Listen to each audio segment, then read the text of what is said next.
다 이상했던 거야. 당시에 이게 뭔 얘기하는 건지. 이게 뭐 중요한 거는 이제 지금부터가 진짜입니다. 일본군을 거의 뭐 씨를 말리는 수준까지 가버렸던. 안녕하세요, 도영 선생입니다. 오늘부터 시작할 주제는 전쟁사와 관련된 얘기들을 좀 해보고자 하는데요. 첫 시작은 이제 2차 세계대전으로 시작을 합니다. 에너미 앳 더 게이트, 라이언 일병구하기 등의 이런 전쟁 영화로도 굉장히 익숙한 전쟁이기도 한데요. 오늘은 이제 2차 세계대전 안에서 존재했던 이런 한 전투에 대해서 한번 얘기해보고자 합니다. 바로 이제 인팔 전투인데요. 1944년 3월 15일부터 7월 1일까지 약 4개월여간 진행된 이 전투는 일본군을 거의 뭐 씨를 말리는 수준까지 가버렸던 그런 전투이기도 하죠. 버마와 인도 국경시대에서 벌어진 전투인데요. 이제 일본군 내에서는 이 전투를 두고 우호 작전이라고 명명을 했다고 합니다. 또 계속 말씀드리겠지만 이게 이제 일본 전쟁사에서는 아직까지도 역대급 패전으로 두고두고 회자되고 있는 이런 전설적인 전투이기도 하죠. 제가 좀 전에도 말씀드렸지만 보통 전투에서 전멸했다라고 하는 표현이 30% 정도의 병력 손실을 입으면 전멸했다라고 표현을 한다고 하는데, 이 전투에서는 무려 80% 수준의 병력이 손실을 입었으니까 이거는 뭐 전멸이 아니라 거의 뭐 잿더미가 된 수준인 거죠. 인팔 전투가 이제 시작된 배경에는요, 일본군이 영국령이었던 버마를 침공하는 것부터 시작이 돼요. 태평양 전쟁이 개전된 지 얼마 되지 않아서 일본군이 버마를 침공하고 수도를 점령하게 되는데, 당시에는 이제 영국이 버마를 지배를 하고 있었거든요. 그러니까 이제 어떻게 했어요? 영국에서 이 버마를 다시 탈환해야 된다 해가지고 이제 중국이나 인도 동부 쪽에서부터 영국군이 다시 재탈환을 생각하고 준비를 하고 있었는데, 그러니까 이제 일본군이 어떻게 맞불을 놓느냐, 한번 점령했으니까 지켜야 될 거 아니에요. 버마 주변의 방어를 강화하는 것은 소모전이 될 가능성이 크다. 그러니까 차라리 그냥 선빵을 쳐서 당시 연합군 측의 거점이었던 인팔을 점령하자, 이렇게 결정이 난 거였어요. 이 인팔이 어디냐면은 인도 북동부에 이제 아삼이라는 지방이 있는데, 이제 그 아삼 지방에 위치한 지역인 거죠. 여기가 이제 미국이 중국으로 보내는 보급로의 시작 지점이기도 했습니다. 전쟁에서 가장 중요한 것 중에 하나가 이런 물자 보급 같은 것들인데, 그러니까 전략적으로 이 연합군 전선에서 굉장히 중요한 지점이었던 거죠. 또 이런 계산도 있었다고 해요. 인도가 당시에 이제 영국의 식민지였잖아요. 그러니까 이 인팔을 거점으로 일본군이 인도를 선동해서 인도의 이런 독립운동을 일으키게 된다면 일본군하고 인도가 합심해서 영국군을 몰아내는, 그러니까 인도를 추축국의 이런 아군으로 끌어올 가능성도 있다고 그런 판단을 했다고 합니다. 물론 그거는 당시 일본군 생각이긴 한데요. 자, 그래서 이제 일본 육군에서는 한 10만여 명이 죽을 각오를 하고 이제 비장하게 전투를 준비했다고 합니다. 근데 이제 가장 큰 실수를 하게 되는데, 항상 모든 조직이든 그 리더가 제일 중요하잖아요. 전쟁은 말할 것도 없죠. 사람의 그런 목숨이 오가는 현장이니까. 근데 여기에 이 전투에 진두지휘를 하게 된 무장이 누구냐면 바로 무타구치레냐. 이 당시에 이제 무타구치가 어떤 사람이냐면요, 전투 경험이 아예 없는 사람은 아닙니다. 오랫동안 전선에 있었던 사람은 맞고, 근데 이제 이런 실력보다도 군부 내에서의 정치와 이를 통한 또 낙하산 인사의 또 대표적인 그런 군인이기도 했죠. 그러니까 이 양반한테 이 지휘권을 넘기는 순간부터 이 전투는 그냥 시작하기 전에 질 걸 각오하고 시작하는 전투였다라고 보는 게 맞을 것 같습니다. 다시는 이 땅에 발붙이지 못하게 만들 것이오. 당시에 이제 무타구치한테 3개 사단 정도를 지휘할 수 있는 지휘권이 있었어요. 일본 육군 15군과 31사단, 33사단 이렇게 3개 사단을 그 무타구치 휘하에 두고 있었는데, 그래서 이 3개의 사단을 활용해서 남쪽에서는 33사단, 중앙에서는 15군이 인팔을 향해 이제 공격해서 들어가고요. 북쪽에서는 31사단이, 그러니까 연합군의 배후를 후려치자라는 그런 작전이었습니다. 그냥 이렇게만 들으면은 상당히 훌륭한 작전처럼 보이기도 해요. 굉장히 선빵을 치는 전투치고는 굉장히 좀 치밀하게 들어가는 내용인 것 같은데, 근데 이제 여기서는 이제 이 양반이 간과했던 게 하나 있는 거예요. 뭐냐면은 우리가 저기 전투가 아니라 하다못해 공부를 하려고 해도 밥을 먹으면서 해야 될 거 아닙니까? 다 밥 먹자고 하는 짓인데요. 근데 이게 그때 당시에 이제 한 달 정도는 인팔 전투가 좀 진행되지 않겠냐라는 예상이 있었는데, 이때 이제 필요한 그런 보급 물자를 좀 종합해 보면요, 한 약 1만 5천 톤 정도의 그런 보급 물자가 필요하다라는 계산이 나왔었어요. 근데 15군이 자체적으로 보유한 이런 트럭이나 말의 이런 보유 양으로는, 그러니까 수송수단이죠, 그 필요한 1만 5천 톤의 10분의 1도 수송을 제대로 해낼 수가 없는 상황이었던 거예요. 그러니까 이제 이거를 어쨌든 이 양반이 이제 인팔 전투를 강력히 주장하고 있는 상황이니까 어떻게 했어요? 이게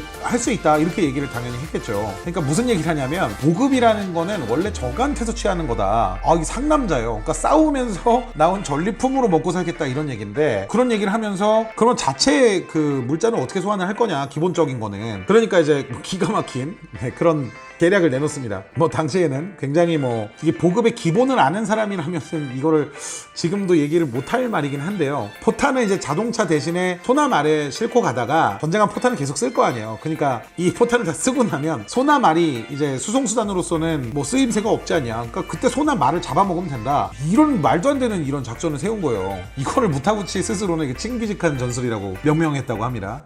아, 영화 같네. 좀 있으면 우리들이 다 얘네들 앞에서 무릎 꿇고 있겠다, 야.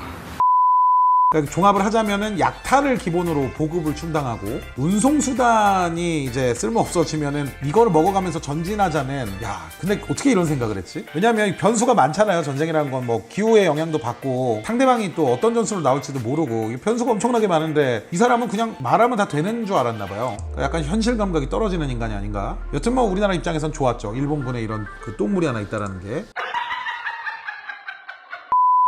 여튼 뭐 지금 제가 말씀드리는 것처럼 이거 그냥 상식적인 선에서 생각할 수 있는 부분인데 당시에도 정상인들은 있었어요. 주변에 참모장이었던 이제 오바타 노부요시라는 사람이 강력하게 좀 반대를 합니다. 야 미친놈아, 이게 무슨 소리야, 이게 말이 되는 소리라지, 이런 식으로 이제 좀, 물론 뭐 미친놈이라 안 했겠지만은 이런 식으로 굉장히 반대를 극렬하게 했는데 이제 무타구치가 이런 나약한 새끼 이러면서 그냥 이제 잘라버리는 거죠. 근데 보통 진짜 무서운 사람을 무식한데 소신이 강한 사람이라는 얘기가 많이 있잖아요. 이게 아마 그 무타구치 때문에 생긴 말 같기도 해요. 이 정도로 보면은.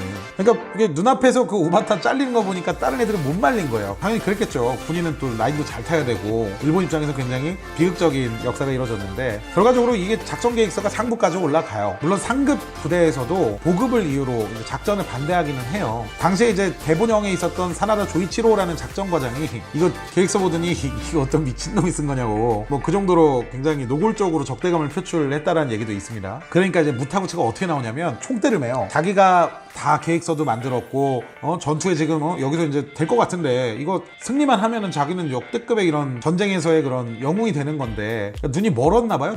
당시에는 이런 공적에 좀 눈이 멀지 않았었나 이런 생각도 드는데 아무튼 작전회의에서 이렇게 말을 한다고 합니다. 내가 군에 몸을 담은 지 30년이다. 이렇게까지 내가 필승의 신념이 떠오른 적이 없었는데 영국군은 밥이다. 이게 영국군은 우리가 그냥 쳐들어가면 무조건 퇴각할 거야. 그러니까 보급 너무 신경 쓰지 마. 이렇게 얘기를 한 거죠. 그러니까 이제 버마 쪽에 있었던 참모장 한 명이 다시 한번 얘기를 해요. 근데 이게 아무리 봐도 이게 저기 무타구치 이게 좀 위험성이 좀 많이 큰 것 같은데 이거 좀 재고해야 되지 않겠어요? 이렇게 반대하는데 무타구치 개무시합니다. 야 니는 그 실전 경험이 없어서 니 겁먹을 수 있어. 근데 내가 아까 말했잖아. 이렇게까지 내가 준비를 철저하게 한 싸움이 없었다니까 이러면서 천장절, 그러니까 4월 29일인데 일본 천황의 이제 생일이에요. 내가 천장절까지는 내가 인파라고 옆에 있는 코이마까지 점령을 하겠다. 보여주겠다. 이렇게 이제 결전의 의지를 보이면서 존나 카리스마 있어.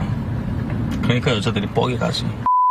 근데 뭐 그 정도로 이렇게 총대를 메고 하겠다 하면은 말리기가 좀 애매하기도 하죠. 그래서 이제 거기서도 또 이제 상부에서도 일사천리로 통과가 되고 무타구치가 이렇게 이런 무능함에서도 이렇게 중장까지 올라가게 된 배경에는 그 사실은 이제 뭐 일본 군부도 인맥 사회였던 거예요. 그러니까 정치질을 잘하는 사람 같은데 말 그대로 이제 라인이 있어서 그 군부 안에서도 이제 파벌이 있었다고 합니다. 그래서 무타구치와 이제 무타구치를 반대하는, 그러니까 무타구치의 뒤를 봐주는 사람, 그리고 이 반대 세력 간의 이런 보이지 않는 파벌이 좀 심했다라고 하는데 결과적으로는 이제 이게 알았을 거예요. 당시에 일본 군인들도 뭐 이렇게 나름의 전투를 계속 해가면서 이런 일들이 일어난 상황인데 이 보급의 중요성을 모를 리가 없잖아요. 그 전쟁터에 있는 사람들이. 근데 이제 이런 뭐 정치적인 이유로 인해서 이게 승인이 된 거다. 이런 얘기가 이제 후에도 많이 들려오죠. 그래서 이제 천황까지 승인을 한 거예요. 근데 재밌는 게 일본 천황도 이렇게 얘기했다고 해요. 니네가 뭐 제 전쟁터에 있는 애들이 니네 강요들이 뭐 찬성을 했다니까 나도 뭐 따르긴 할게. 근데 이게 진짜 이게 현실적으로 가능한 거야? 이렇게까지 말을 했다고 하는데 뭐 결과적으로 승인을 해줘요. 그러니까 다 이상했던 거야. 당시에 이게 뭔 얘기하는 건지 이게 뭐 전형적으로 그냥 일본군 입장에서만 잘 될 거야, 잘 될 거야, 잘 될 거야 이렇게 긍정적인 마인드로 무장해서 만들어진 전투인데 현실 가능성에 대한 이런 재고가 전혀 없었던 것 같아요. 그러니까 하다못해 이게 보급인데 뭐 결과적으로 이게 나비 효과처럼 막 퍼져서 일본군이 2차 대전에서 패전하는 데 역할을 또 하기도 했지만 아무튼 뭐 이 양반 참 감사합니다. 감사합니다. 아무튼 이 무타구치가 이제 개똥을 싸면서 이게 결과적으로는 이제 패배한 전쟁이 됐죠. 8만 5천 명 정도가 이제 투입된 전쟁이라고 하는데 그 중에 이제 5만 명이 전투 한번 못 해보고 질병하고 굶주림으로 이제 사망하게 되는 그런 뭐 정말 총 한 번 못 쏴보고 그냥 패전해버린 그런 전투가 이제 인팔 전투가 되는 거예요. 자, 그래서 이제 뭐 전투가 이제 시작이 될 거 아니에요. 천황도 승인을 해줬고 상부에서도 인가가 난 상황이니 이제 무타구치가 이제 전투에 임하기 시작하겠죠. 중요한 거는 이제 지금부터가 진짜입니다.